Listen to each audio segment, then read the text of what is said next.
WZDX presents an extra look at the hottest action from the world of sports. This is WZDX Sports Extra with Mo Carter, Charity Chambers, and Kayla Carlisle. Thanks once again for joining us here on WZDX Sports Extra. The terrific trio of Mo Carter, Charity Chambers, and Kayla Carlisle all in the house tonight for another exciting show. Of course, football season is not here just yet, but I can tell it is getting close. That's right, Mo. It's always a telltale sign when media days are upon us, and it all started this week with the Southwestern Athletic Conference. Yeah, but before we get into that, let's go ahead and take a look at what we have on tap. Like Charity mentioned, we're showing you all of the action from SWAC Media Day, plus former Bob Jones standout Reggie Ragland made his way back home for his first football camp. And we have the Sunday sit-down with the president of the Boys and Girls Club of North Alabama, and also a preview of what's to come this week for SEC Media Days.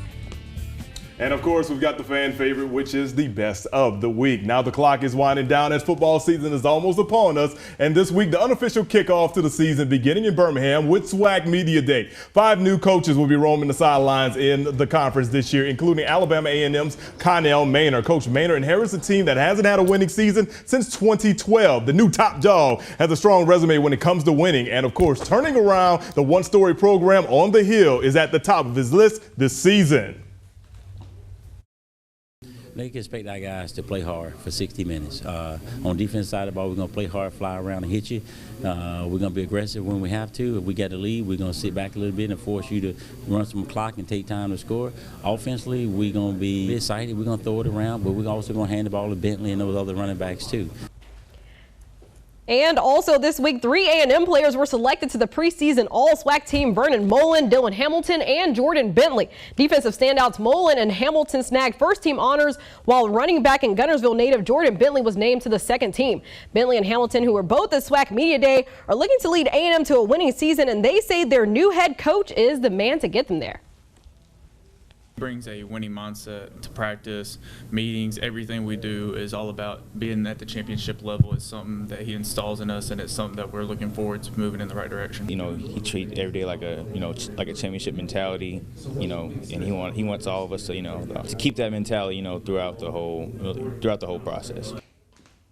Now, 13 months ago, the SWAC announced that it would end the football conference championship game following the 2017 season. But on the eve of SWAC Media Day, the league changed its mind. After toying with the idea of getting rid of the SWAC football championship, the league made a last-minute decision to reinstate the game.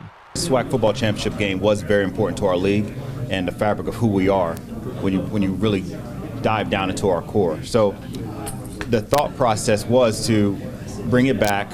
Not totally do away with it, but just use this year mainly to reassess where we are as a league in terms of the format. But the reinstatement comes with change. Instead of playing at NRG Stadium in Houston, Texas, the game returns to its roots of Legion Field, where it was played from 1999 to 2012. There's no word if other cities were considered, but apparently Birmingham made the most sense to the league's front office. Birmingham understands our league with the Magic City Classic game. It just bodes itself well of understanding the needs. Then you go back to, again, the SWAC football championship game started here. Not every head coach was happy with the decision that was made last year to get rid of the championship, but this year's reversal of that decision has some coaches feeling good. We like playing, a championship game. We like having another opportunity to get better because the foundation of our program is built on making sure that we try to play as close to perfect as we possibly can. We look forward to the season and the challenge of playing all these great football teams and great coaches and getting to that game. The SWAC title game will be played on December the 1st at Legion Field down in Birmingham. Now, of course, Alabama A&M, they've got a lot of work to do if they want to get there. They were picked to finish 4th in the Southwestern Athletic Conference Eastern Division. Grambling State and Alcorn were selected as the preseason favorites, as you see right here on the screen. But, of course, you got to play the games, and there's a lot of games that will be happening between Labor Day weekend and the first weekend in December. Yeah, and I feel like that it's going to be a really telling season for Alabama A&M. I mean, you look at Coach Maynor's coaching record in the past, and I feel like he has what it takes to be successful, but it's really just going to come down to if they can execute it. Absolutely. I mean, and when it comes down to the X and O's, Coach Maynor knows what he's doing. I can't really give away too much information because he doesn't want me to go ahead and do that, but I can tell you that they will have an exciting season, a lot of new things happening on the field, but of course, it's going to be a game-by-game process. Now, them bringing back the SWAC championship, I think it's great as well for them. Of course, Birmingham for 1 year, they're going to try it out, then they're going to see what happens following that, because you got to think of it now, with the exception of the classics, all in all, really, it all tells that at the end of the day, you got to think that the Magic City Classic and things of that nature don't stack up to what the SWAC Championship can bring when it comes to notoriety in the conference. Yeah, I couldn't have said it better myself. And staying on the gridiron, 12 schools from North Alabama and Tennessee took the field at Madison Academy for the second annual Rocket City 7-on-7 Invitational. Lee Grissom, Bob Jones, James Clemens, and of course Madison Academy were among some of the local teams that participated. Notre Dame, on the other hand, came all the way from Chattanooga to be a part of this camp. Madison Academy head coach Grant Reynolds says these tournaments really help coaches get a better look at what their teams need to improve on. Quarterback play has been outstanding today. Wide receivers are catching the ball. We just need to work a little bit harder on defense. It's good to go against other teams, not just practice against yourself all the time. And they weren't the only ones hitting the gridiron this week. Former Alabama linebacker and current Kansas City Chief Reggie Ragland hosted his first youth football camp this week out at his alma mater, Bob Jones High School, to show local players how to get down on the football field. When it comes to football, Reggie Ragland knows his stuff. And when it comes to representing his community, well, he shows up. As a kid, when I was growing up, I wish somebody would have done this like this for me, and that's what I'm gonna keep doing, come in and keep trying to do it year in and year out. At just 24 years old, Ragland has the opportunity to lead the Kansas City Chiefs defense. That's an opportunity he doesn't take lightly. This is what I want to do. If I didn't want to do it, I wouldn't do it. This is everything I talked about as a kid growing up, being a leader. My dad always told me to be a leader, be in the front, don't be in the back. So I'm very excited about doing it, but I got to make sure I'm on my stuff regardless. It's learning through observing. Ragland's mentality off the field is translated on the field. And for all of these kids, it's just one of the lessons they're learning at his camp. Working hard, that's the main thing of the game. You got to work hard if you want to go do something. Anything in life, you got to work hard to do it. That's what we're trying to teach them out here. One by one, these young athletes not only get to prove their skills on the turf, they also get to remind this Madison native how much talent is really in North Alabama. Oh yeah, it's a couple out here. It's a couple studs out here, but I need them to work a little bit harder. It's a lot to live up to when you got guys like Trey Flowers, Chester Rogers, Jordan Matthews, all those guys that I grew up around and now in the NFL. So like, it's a lot to hold now. Some serious words of wisdom from such a great guy too. By the way, there was over 300 kids at that camp yesterday, and don't worry if you missed it this year. He says he definitely plans to make this an annual event. But switching gears now over to Mo Carter. Up next, we've got the Sunday Sit Down, and joining us in studio is Mr. Patrick Wynn, the president of the Boys and Girls Club right here in North Alabama. And they've got a very big event coming up that you don't want to miss if you haven't got tickets yet. We'll talk to Patrick Wynn about that when we return here on WZDX. And now back to the action on WZDX Sports Extra. Welcome back to the show. It's now time for the Sunday Sit Down, and joining me is a very special guest tonight. It's Mr. Patrick Wynn, the president of the Boys and Girls Club of North Alabama. They've got a very big event coming up in a few weeks. Patrick, tell me what this event is and how big actually is it? It's our annual event, Leaders and Legends for Boys and Girls Clubs with North Alabama. It's going to be a very special night for us on July the 26th. You know, at Boys and Girls Clubs, we celebrate our 80th anniversary here serving young people in Madison County. And we have none other than Mr. Charles Barkley to be our guest of that night. So we're very excited. Of course, Charles Barkley will draw a crowd not just from the Auburn fans, but probably any type of sports fan, because you just never know what he's going to say. I know you've talked to him previously. Have you kind of told him like what you can and what you can't say when it comes to this? Well, it's going to be an interesting setup. It's going to be a moderated Q&A. Okay. But at the same time, it's Charles Barkley. Right. So, you know, I've had Alabama fans stop me and say, hey, I'm coming to see Charles Barkley, because everybody wants to see what he's going to talk about and just to see the unexpected coming from Charles. But at the same time, he's going to have a great message for our community about supporting Boys and Girls Clubs. Now, of course, this is a very huge event each and every year. Can you tell us about some of the people who have come through Huntsville and talked at this event? We've had some really quality speakers at the event. We've had Nick Saban, Gus Malzahn. Last year we had Emmitt Smith. We've had Bo Jackson. We've had Sean Alexander. So it's Gene Stallings. Right. And then this year having Charles Barkley, I think it's just going to be the icing on the cake for the Boys and Girls Club. And I think you guys had Evander Holyfield as well. We had Evander Holyfield a couple of years ago as well. Real deal. Evander was a club kid. He actually learned to box at boys clubs in Atlanta, Georgia. So we've had some really quality speakers at this is our Leaders and Legends event. Okay, now of course the Boys and Girls Club of North Alabama has been doing tremendous things here for not only the current youth, but even former people actually doing great things right now. Perfect example, Darian Stewart and Jordan Matthews. It just shows that what we did made an impact at Boys and Girls Clubs. To see people like Darian come back, and he's been totally invested into Boys and Girls Clubs. Correct. He was a member from very early on. We have pictures of Darian when he played soccer at the James A. Lane Boys and Girls Club. He's 6 years old. And just to see him come back and invest mightily like he has, he invested into a STEM lab at the facility that he attended. So it goes to show that there was an impact made, and people remember that. Exactly. And another thing that Jordan is also doing besides football camp this year, he actually decided to do Stewart Standouts, in which you're recognizing young individuals in the community for their academic standpoints. Absolutely. And that's what we are all about at Boys and Girls Clubs. A long time ago, it was always just a safe place. But now, our emphasis is about education. Everything we do, we have an emphasis on education and having young people graduate from high school to plan for the future.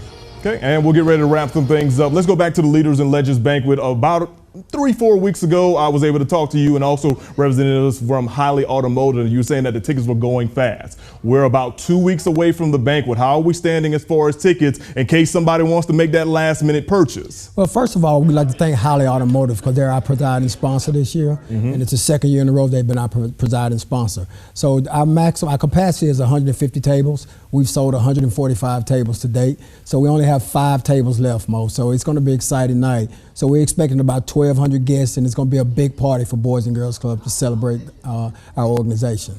Well, Patrick, we want to thank you for coming on tonight on WZDX Sports Extra. Give us the date again for this big event. July 26th, Von Braun Center North Hall. It starts at 6 p.m.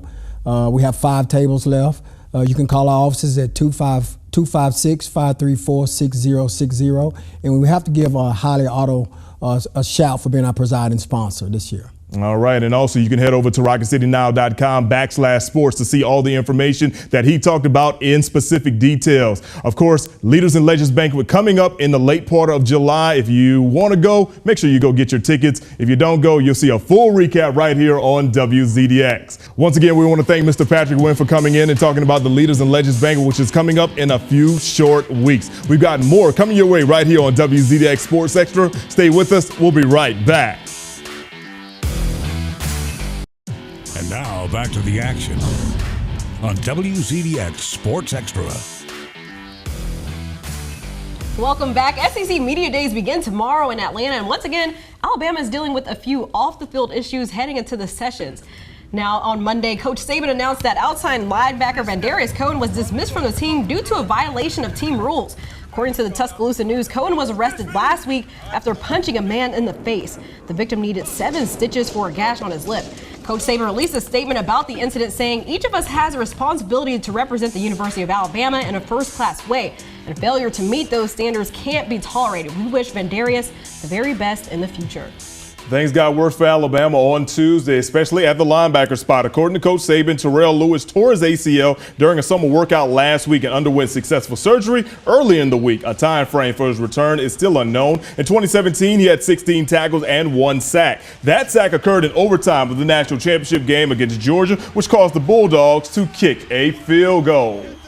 Now, Coach Saban will definitely be asked many questions about those players that we just mentioned, but he won't be the only one answering questions on behalf of the Crimson Tide. Joining Coach Saban in Atlanta will be 3 Alabama vets: running back Damian Harris, linebacker Anthony Jennings, and center Ross Pierschbacher. Now, Harris has been the Tide's leading rusher in back-to-back season. Pierschbacher has been one of those guys opening up some gaping holes. Anthony Jennings racked up 41 tackles last season and had a monster game in the Sugar Bowl. And on the other end, Auburn is sending quarterback Jarrett Stidham, linebacker Deshaun Davis, and defensive lineman Dontavius Russell to SEC Media Days. Russell, who clocks in at 320 pounds, was a monster on the Tigers D-line.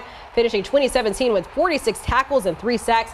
Davis has started every game at linebacker the past 2 seasons and has 150 career tackles. Stidham led Auburn to the Western Division crown and earned second-team All-SEC honors last season. I'm sure one of the main questions this week will be how successful can Stidham be in 2018? Now that I understand what we're doing on offense, I know how they're thinking.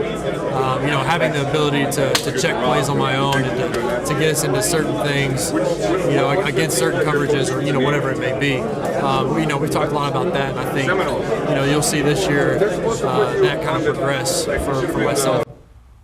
Now staying on the gridiron, but over to Florence now. Coach Chris Willis and his staff added competition to the quarterback position with the signing of JUCO quarterback Christian Lopez of Mesa Community College in Arizona. He signed with the Lions this week after throwing for 2,800 yards and 33 touchdowns. Lopez is expected to compete for the starting spot this season, but recently Coach Chris Willis spoke about the impact of adding a guy like Lopez. For what we're doing offensively, we want an athletic quarterback. This guy, had a lot going on to get him to come that far away to come over here to play football. He just walked in the door. He saw an opportunity here. He knows he's got to compete. It's not going to be handed over to him. We're excited about him. Now the Lions also announced that they will hook up with an old rival starting next year. UNA and Jacksonville State inked a 4-game deal to square off on the football field. The Lions and Gamecocks will meet at Burgess Snow Field in September of 2019 and 2021. Games will be played in Florence in 2020 and 2022. These teams last played in 2016, with JSU claiming victory. We've reached the final stretch of WZDX Sports Extra. Stay tuned for the best of the week. And just to give you a hint, we've got more food and sports, so you don't want to miss it. Stay with us.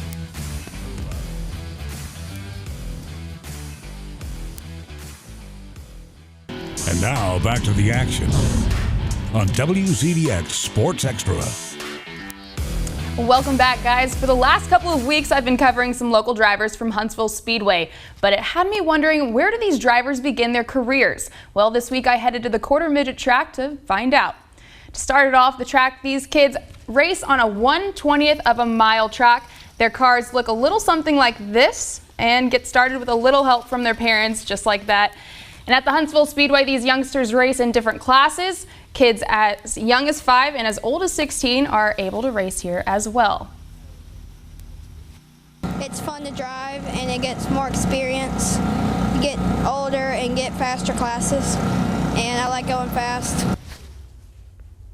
All right, let's take you to the biggest sporting event in the world. World Cup final between Croatia and France. They're playing for that thing right there. 18-minute France's Antoine Griezmann sets up for the free kick, and somehow somebody deflects it into the back of the net for a goal for France, and they go up 1-0. Later on, it's Griezmann again lining up for the PK for France. The ball game is tied at 1 apiece, but he makes it 2-1 right here as he gets the goal to go, and they are partying in Paris tonight, not because they were seeing the Eiffel Tower, but because the World Cup is coming back to the French. Congratulations to those guys there. Oh man, I was really kind of rooting for Croatia because they're the underdog. I love the underdog. It's always a good story. No, absolutely. I guess so. Absolutely. But like I said, they'll be partying day and night in France. Even La France. Hey, I guess. All right, we've reached the final stretch of the show, which is fan favorite, and it's the best of the week. Texas A&M grad Charity Chambers, you're up first. Thank you. I like that. Well, let's take a look. On Friday at the Atlanta Braves game, the Braves mistook former Alabama player Dalvin Tomlinson for his old teammate Derrick Henry. Tomlinson was leading the chop it on the Jumbotron. They said he was Derrick Henry. They had his name, as you can see right there, as Derrick Henry. Of course, people took pictures and posted the mix-up to Twitter. I just want to know, how did they get those two mixed up? I mean, they're both 6'3", but Tomlinson is 70 pounds heavier than Henry, and to me, they don't look alike. No, honestly. They don't. Plus, Tomlinson's a defensive lineman. Henry is a running back. Exactly. I was going to say, and they're two very important, significant players for Bama. Exactly. I feel like they should probably know that. Yeah, they should. Exactly, especially with the close proximity between Atlanta and Tuscaloosa. Yeah, and it was Alabama night, so the fans knew the difference. So people were probably losing their minds. I know I would have if I was there. Exactly. Daily up next. Well, anyway, I have, back to soccer, Maria the Camel. She loves to eat. She loves to pick winners during the World Cup, too. On Thursday, the Camel had the choice between France and Croatia. And what was her choice? Well, her intuition is sending her in the right direction as she chose France to go on and win it all.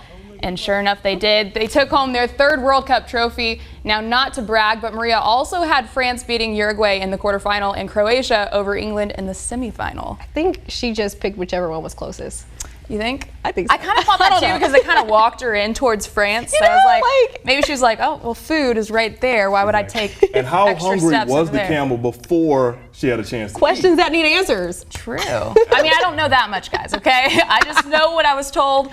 That's all I can report That's on. the fact so. that you got. Right? Yeah. All right, finally, speaking of food, let's go out to MLB action on this one. It was dollar hot dog night at Guarantee Rate Field. This guy must really, really love hot dogs. That's because he had an enormous size amount of mustard on his left cheek. Later, he gets a phone call. He's like, honey, we're on TV. We're on TV. But guess what? His wife, nor him, realizes that there's a huge smear of mustard on his cheek. Finally, at some point in time, they say, hey, you've got mustard on his cheek. So they all of a sudden, they try to wipe it and it gets smeared. Eventually, they both found it and they were able to assume that the guy was finally able to get clean in that situation. But I got to think that there was probably mustard on the phone as well. Yeah, exactly. And I kind of have an issue with the person sitting beside. Why didn't they tell him? I don't know, but as soon as you mentioned the phone, that's all I could think about when I was watching that was like the mustard just smearing on his phone. Because I know when I wear like a lot of makeup at work and stuff, I get a phone call and I'm like, ew, Yeah, I've got to clean off my phone. So Yes, mustard, exactly. I ooh. can't. Oh my Definitely on the phone. I can't. Probably so. I mean, I think about this. I mean, I know in most cases, you feel anything on your face, Yeah. you should be able to wipe it off at one point in time. But apparently, Exactly. he wasn't able to do so, nor did the person to the left of him let him know as well. Must have been a good hot dog though. Must have been. Got all over your face. have. How did he even get it there in the first place? I do not know. Maybe he's just a messy eater. Maybe I mean, but how messy? Did he just like wipe the hot dog across That's something his my little cheek? niece does, and she's 2. Like, come on. How old was he? I mean, the guy had to probably be in his like 60s or 70s. I mean, full gray beard. Yeah, but I don't know. I Nope. don't understand. If you understand at home, make sure you comment on our Facebook page. Exactly. Let us know. Give us the answer. Because I'm wondering. Exactly. Find a way to get Kayla an answer, everybody. Please. Exactly. Or hit up on Twitter at KaylaWZDX. There you go, the plug right there. All right, everyone. That'll do it for another episode of WZDX Sports Extra for Mo Carter, Charity Chambers, and Kayla Carlisle. We want you guys to have an exciting week. We will with SEC Media Days, and we'll see you next Sunday. Have a great night, everyone. Thanks for watching WZDX Sports Extra. Furniture provided by Lazy Boy Furniture Galleries. Live life comfortably.